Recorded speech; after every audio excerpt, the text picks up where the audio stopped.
Hey, is this Arrow Collins? That would be me. What's going on? And this is Debby Iirving. I'm psyched to talk to you. Oh, I'm excited to talk to you because you've got some courage to put this together. I love that, you're pushing forward and you're being very open and honest. Yeah, it took some practice to get to that open and honest part. I was going to ask about that. Unplugged and totally uncut. I feel like that's what I had to do to myself. So I'm glad that's the name of your show. How many no's did you receive before you got a solid yes? For the publishing? Yeah. I got so many no's that I ended up self-publishing. Yes. Yeah. Because people didn't want to touch it. They didn't want to go there. They didn't understand. Okay. What do you mean a white story? People just thought that race and racism belonged only to people of color. Right. The idea that a white woman would be telling a memoir that had something to do with race, nobody could. It's like they had to read the book to understand what I was doing. And that's the reason why I wanted to talk to you, because it was like, wait a second, I really want to know what the source of information is here, and so I can learn myself, because it is a book of teaching, but at the same time, it's also that place, maybe that it will inspire others to go and do their own story. We all have one. And if you had asked me, Debby, what's your racial identity development story? I would have thought you had 8 heads. I just wouldn't have known where to begin. So I described the book as a hybrid memoir self-help book because I tell my story, and yet at the end of each of these short chapters, there's a question for everybody to sort of explore their own story. Listeners need to understand that someone as powerful as Van Jones really embraced this book. I mean, that says a lot about what you put in this book. Yeah, I really had no idea how big the book would be. I wrote it with a goal of, like 100 friends and family reading it. And it's almost 300,000 books have been sold. So it turned, and part of that was when I put the book in the world, some people were still saying, this was in 2014, Barack Obama was in office, and there were a lot of people saying, oh, we're post-racial. And of course, people who understood race and racism knew full well that there was a backlash coming. And so every time there was a highly sensationalized racist event in the news, maybe the murder of a Black person at the hands of the police, maybe, Paula Dean using a racist word. Anytime one of those events happened, my book sales shot up. Yep. So someone asked me in an interview last week, do you think that your book was responsible for some of the racial reckoning? And absolutely no. I do not think my book played a role in any of that. I do think my book was a good tool for people when larger forces caused those things. Oh, yeah, because what's great about the book is the fact that we all have these voices in our head and heart that get so loud. And to me, that's where the problems are. And we need a place where we can go and sit down and just kind of think this out and plan it out. And reading your book gives you that opportunity to say, oh, wait a second. Okay, I have a different point of direction now. Yeah, and I don't know what you're thinking specifically, the voices in your head and heart.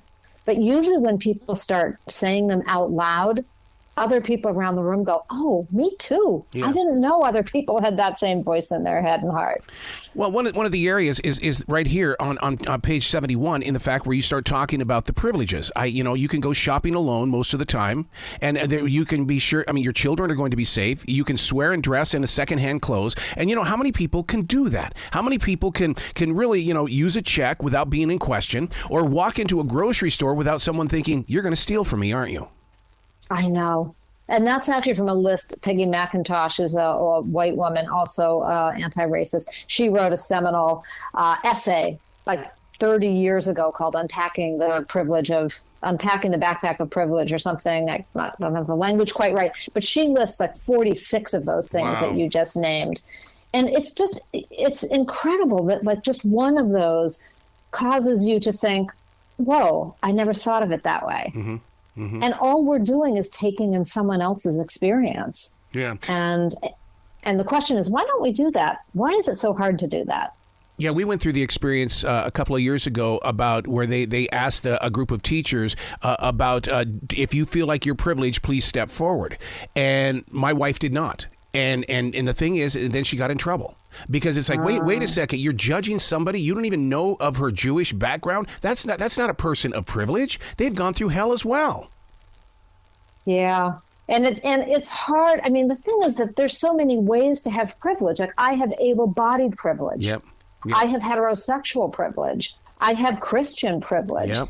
Like, there are all these ways. So your wife does not have Christian privilege. And that's what that privilege walk exercise that your wife did. I'm not a huge fan of that because though some white people will say, oh my God, it was the first time I got it. It's really so much more complicated than that. And privilege is such, it can cause a really tender feeling in people. So we have to be careful to explain it, I think, before we start telling people you're privileged. Yeah. I mean, is that one of the reasons why you really put your heart into transforming confusion into curiosity? Yes. I have a workshop that I do these days called Transformational Conversations, moving from fear to curiosity, because when somebody accuses you of being a racist or being privileged or let's cross the color line of being a lazy, fill in the blank racist comment, it's a label that does not fit with how we understand ourselves to be. And so it's so helpful to be curious about another person, and ask why does that comment, tell me more about how you feel when someone says that. Without offending them. Yes. And when we're really curious, as opposed to trying to change someone's mind, it's a really different kind of a conversation. And I can turn curiosity on myself. Why am I so upset? Why does that comment bother me so much? It's just a comment. So curiosity is actually an incredibly powerful tool. I see it as the flip side of judgment. Yeah. And it really gets me out of fear almost every time. Yeah. I call that defragging, asking the questions and then questioning the answers. And you get deeper and deeper and deeper, and you finally get to the core of what's really going on. What was that word? Defragging? Defragging, yeah. Fragging, like F-R-A-G-G-I-N-G? Yeah, you know how we defrag a computer?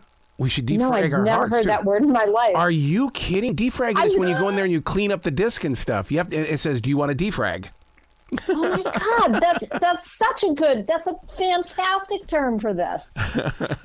Yeah, because I love it. You set us up with where we bring up the question, and now we have to question the answer, because I mean you really do bring us into areas that that we're either afraid to talk about, or it's like no, I was told never to go there. Right. Yeah. Well, I was raised to be quote unquote colorblind, as if that's possible. Yeah. If you don't see it, you're not going to talk about it. And if you don't talk about it, you don't have the vocabulary. And also, as a white woman, this adds a layer for me. I was taught, not to rock the boat. If you don't have anything nice to say, don't say anything at all. So the whole idea of difficult conversations or conflict, like I was taught, I came out of childhood thinking I was bad at them, or that they were sort of unnecessary and a sign of bad manners. So I've had to do a lot of work to be able to, jump into really messy, hard conversations and stick with it. I would love to see how people are going to read this book, because the way that you develop each title for the chapters, I mean, headwinds and tailwinds, optimism, you've got invisibility. I think they're going to pick their favorite title and then jump in, and then jump all over this book. Oh, that's interesting, and not read it start to finish. Yeah, because they're going to recognize, they're going to go, oh, my optimism. Oh, I want to read that chapter because I'm optimistic. I want to see what's going on here. Yeah. I wonder if it works out of sequence. I do know that a lot of universities use it in their curriculums, and they ask me permission, and sometimes I'll just give them a chapter because it's what they're most interested in. Right. So I know that it does get used out of order. But it is meant to be read start to finish. But, whatever works. One of the things we want to get away from is one size fits all. What have you learned over the past 10 years? Oh, my Lord. I have learned so much about I continue to learn more and more about the world. There's this phenomenon, and anybody who's ever studied anything, whether it's an instrument or art or sport, this. Like, the more you know, the more you learn there is to know. So I have been in that process, just this widening landscape of stuff to learn about. But for myself, I have learned just how deeply this lives in me. I think one of the most haunting experiences I had was just about a year after the book came out.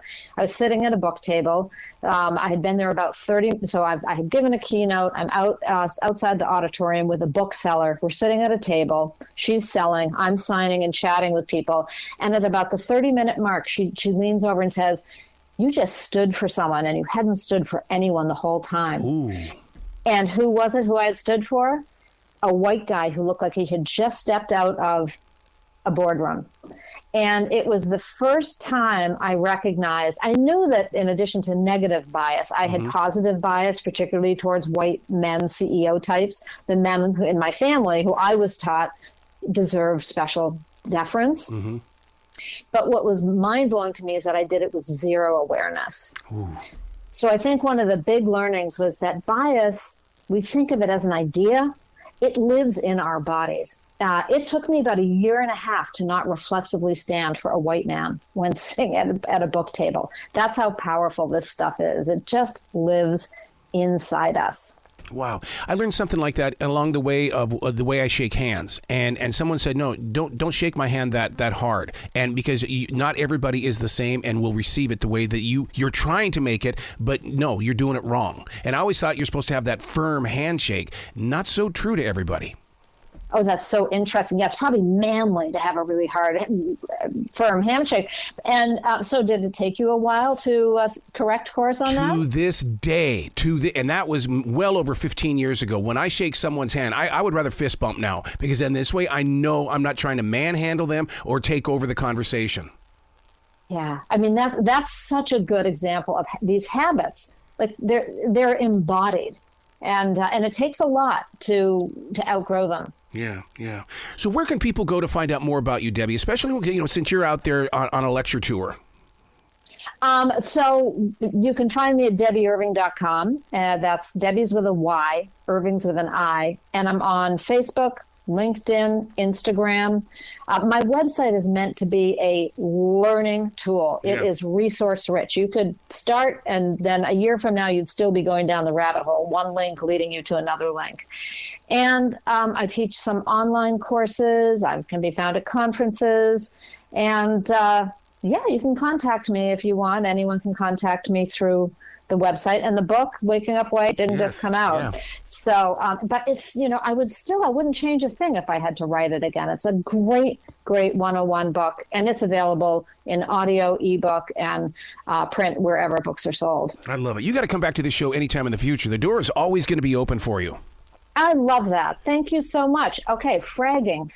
It's my word of the day. Defragging, yep. Defragging. We're cleaning out our dusty old belief systems that are full of stuff we don't need anymore. That's exactly it. I don't want to clean the room. I want to clear the room. That basically, that's, that goes all the way back to Julia Cameron, where she says, you need to get in there and clear out that closet. Don't get rid of everything. Just clear it out. Just leave the stuff that works for you. That's right. Love it. Okay. You be brilliant, okay? Okay, you too, Arrow. Thanks so much.